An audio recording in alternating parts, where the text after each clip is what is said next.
Me da muchísimo gusto saludarte, Federico Rubli, integrante del Comité de Propuesta Económica de la Coparmex. ¿Cómo estás? Qué gusto en saludarte. Hace muchísimo que no platicábamos. Tienes toda la razón, David, y por eso me da un doble gusto el que podamos hablar el día de hoy. Tú eres de las primeras personas que yo conocí en el periodismo financiero, fíjate. Así es, me acuerdo muy bien, me acuerdo muy bien. Voy a cumplir 35 años este año, entonces tenemos toda la vida de conocernos. Oye, Federico, ¿cómo se ve el paquete económico desde Coparmex?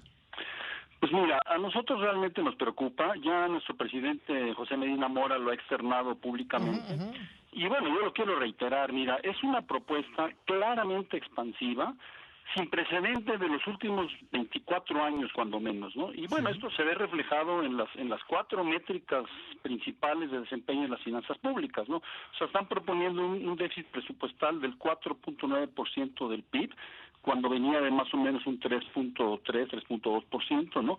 Un déficit de los requerimientos financieros, que es el déficit global, que aumenta también de 3.3 a 5.4% del PIB, que es una enormidad, ¿no? El déficit primario, que pues es una de las anclas de las finanzas públicas, que debería de ser cuando menos plantearse siempre un superávit o un pequeño déficit, ahora lo están programando en un déficit de 1.2%. Y bueno, por último, el saldo de la deuda que pues va a alcanzar como proporción del PIB un 48.7%, ¿no? Cuando empezó la administración, pues lo heredaron en 43 punto y algo por ciento, ¿no? Entonces realmente es un presupuesto muy expansivo y eso pues nos preocupa.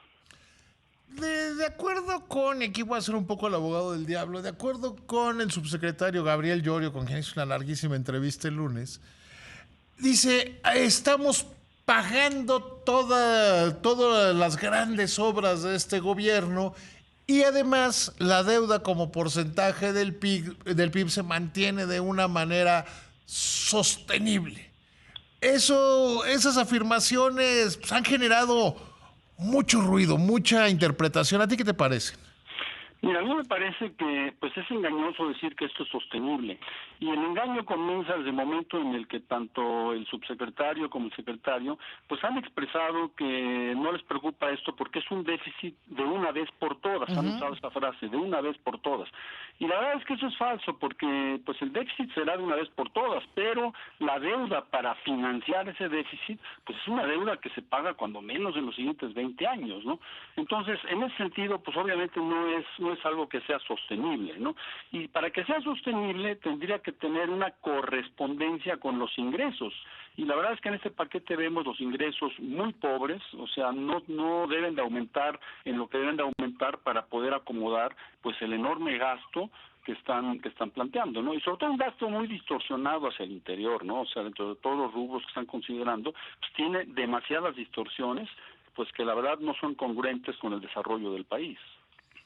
Ahora, otro de sus argumentos al decir que es de una sola vez es que la próxima administración va a tener tiempo y espacio suficiente para ver hacia dónde se mueven. ¿A ti qué te parece esto, Federico? A mí me parece preocupante porque este presupuesto claramente no está dejando espacios o márgenes hacia adelante, ¿no? O sea, yo creo que si consideramos este paquete en su sostenibilidad hacia el mediano plazo, pues nos vamos a dar cuenta que no existen esos márgenes de maniobra, ¿no? Yo no digo que el año que entra vayamos a tener una crisis fiscal, o sea, no, este paquete no va a resultar una crisis fiscal en el 2024, pero sí nos indica que es un presupuesto que está sostenido por hilitos y que, bueno, bajo ciertas condiciones puede funcionar, pero no hay espacio para acomodar algunas perturbaciones, como por ejemplo si se derrumba el precio del petróleo, si se deprecia el tipo de cambio, pues simplemente no hay margen para acomodar eso, ¿no?, de cómo está estructurado. Y entonces, lo que a mí me preocupa es esa sostenibilidad hacia el 2025, ¿no? O sea, yo creo que el 2025 va a ser un año fiscal muy complicado que ya le tocará a la nueva administración. ¿Qué tan cerca o qué tan lejos estamos de una crisis de fin de sexenio?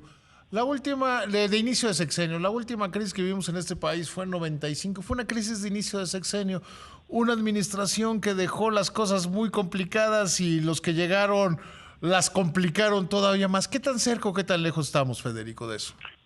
Yo creo que, bueno, primero no creo que haya esta crisis en 24, como ya lo dije. Ahora, en 25, como primer año de la nueva administración, yo creo que pues tampoco va a haber condiciones explosivas que pudieran desembocar en una crisis. Yo creo que si se viene una crisis, la vamos a ver en el año 2026 y desde luego dependiendo de algo que es fundamental, que no hemos tocado, de si las calificadoras le bajan la calificación de la deuda el año que entra, ¿no? Si eso llega a suceder, entonces sí, pudiéramos tener una crisis de inicio en 2025.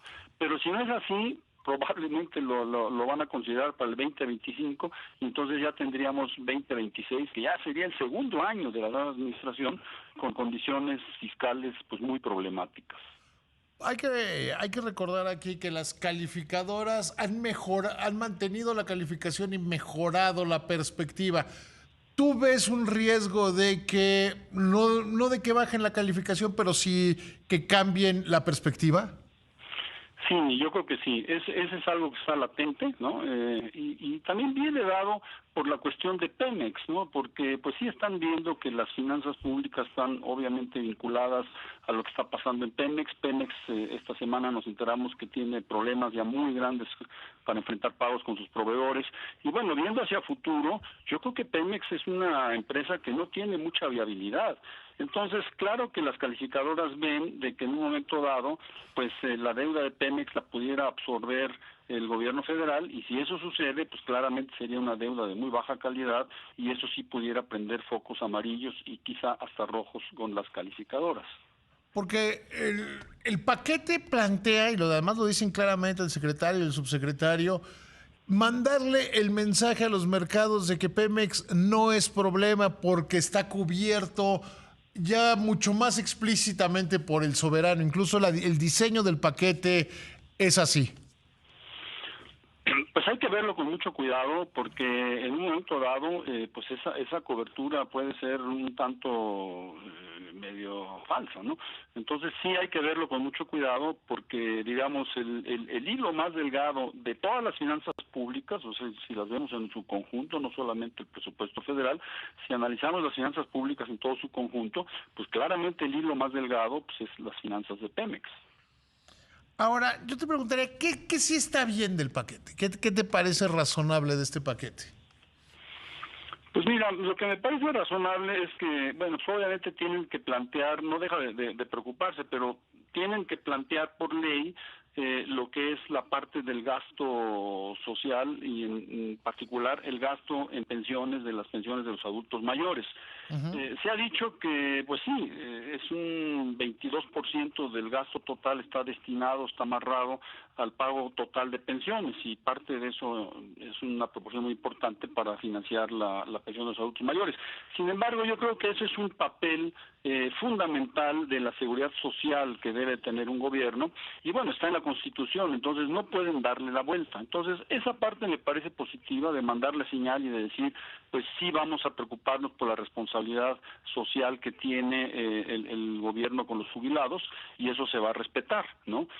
Claro que para hacer eso lo que necesitan es, otra vez hablamos de espacios fiscales, pues si gran parte del presupuesto se va a absorber en estas obras de infraestructura que sabemos que son inviables, que mejor pudieran destinarse a financiar este gasto de las pensiones, sería mucho más sano, ¿no? Pero sí lo veo positivo en ese sentido de que pues está ya puesta la semilla de que los programas sociales se tienen que respetar en general, ¿no? Decías que el 25, el 26 van a tener pues muy poco margen de maniobra. ¿Qué sería lo recomendable para el nuevo gobierno, ya sea Xóchitl Gálvez o ya sea Claudia Sheinbaum? ¿Cómo tendría que manejar las finanzas? Ya se habla de la necesidad de una reforma fiscal. Sí, precisamente, David. Forzosamente la nueva administración tendrá que enfrentar una reforma tributaria, ¿no? O sea, y de gasto público. O sea, la reforma fiscal tiene dos aristas que siempre hay que tomarlas en cuenta. Los impuestos, la parte tributaria, pero también una reforma a la eficiencia del gasto. Entonces, esa reforma fiscal no hay manera que no se le pueda dar la vuelta en el año, plantearla en el año 2025 para que entre en vigor en el año 26. Pero si es así, fíjate que ya perdimos 2 años en que no se hizo estas adecuaciones fiscales que son necesarias, ¿no?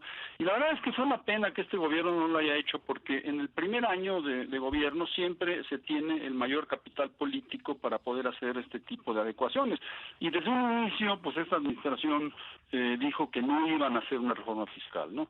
Y al contrario, o sea, hicieron una parte de gasto público totalmente laxa, totalmente sin evaluación, o sea, no existen evaluaciones de estos grandes proyectos, ¿no? Y siempre dijeron que la parte tributaria pues no la iban a tocar, y efectivamente no la tocaron, y por eso hay estos grandes problemas de ingresos suficientes. No la tocaron porque había mucho dinero guardado y ese ya se acabó hace ya algún tiempo. Precisamente, esa es otra parte grave, ¿no? O sea, echaron mano de una serie de fondos, de una serie de fideicomisos, y la verdad es que eso pues también va a tener un impacto inclusive social, no solamente económico y financiero, en el mediano plazo, ¿no? Entonces también eso fue grave porque pues necesitaban financiar estos grandes proyectos, ¿no? O sea, a mí en lo personal, por ejemplo, se me hace inconcebible que un proyecto como el Tren Maya vaya a costar 3 veces más de lo que habían planeado, o que Dos Bocas vaya a costar prácticamente también 3 veces más, ¿no? A mí se me hace eso inconcebible, que un gobierno tenga que hacer eso con el mayor desparpajo de decir simplemente, pues sí, nos salió más caro y hay que terminarlo, ¿no? Sí, porque siempre queda la idea de que mintieron cuando dijeron cuánto iba a costar y luego lo terminaron pagando, o que lo planearon verdaderamente mal. Federico, te agradezco muchísimo que me hayas tomado la llamada y te mando un abrazo con mucha admiración y cariño. Igualmente, mi querido David, muchísimo gusto haberte saludado y haber platicado contigo, ¿eh? Un El placer. gusto fue, créeme todo, amigo, que te vaya muy bien. Gracias.